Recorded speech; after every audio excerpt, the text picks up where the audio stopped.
Jokowi dan Prabowo nampaknya akan melarikan diri ke China. By badai Pasisi Selatan, Prabowo Subianto nampaknya mulai panik dan serba salah. Dia terjebak karena kemenangan via quick count ditolak rakyat Indonesia di semua daerah 38 provinsi seluruh Indonesia. Kemenangan Anies Baswedan jelas hampir di semua TPS tersebar seluruh pelosok Indonesia. Prabowo Subianto dikabarkan mulai melakukan manuver politik yang terus-menerus di media TV milik China yang sudah dikuasai dibeli China yang ditonton masyarakat Indonesia. Mereka kompak bermain curang agar dinasti Jokowi tetap bertahan dan kapitalisme ketakutan jika mereka kalah maka perampokannya THDP Indonesia bisa gagal pula. Jokowi nampaknya mulai bersiap keluar negeri untuk melarikan diri degen keluarganya. Prabowo dikabarkan juga mulai pusing jika terjadi kerusuhan massal di Indonesia. Dia panik dan saat ini dikabarkan sakit dan stres berat.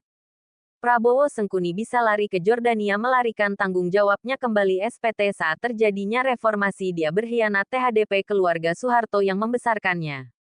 Jika dipaksakan jadi presiden dia akan dihujat di berbagai negara dan rakyat Indonesia sendiri.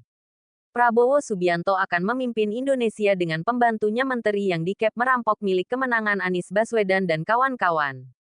Prabowo terjebak.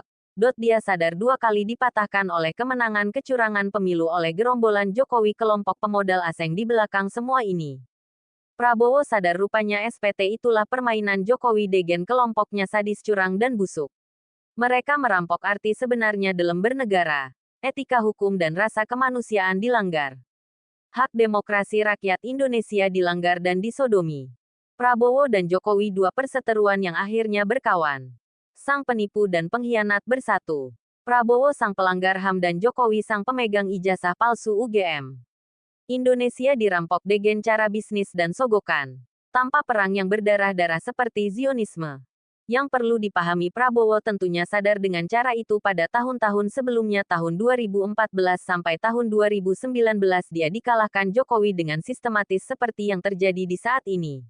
Jokowi dan Prabowo cemas alang-kepalang jika terjadi demo massa rakyat Indonesia terjadinya di seluruh daerah maka kiamatlah semua kepentingan oligarki merampok bangsa ini. Selamat malam Indonesia, hayo bangkitlah, salam perubahan.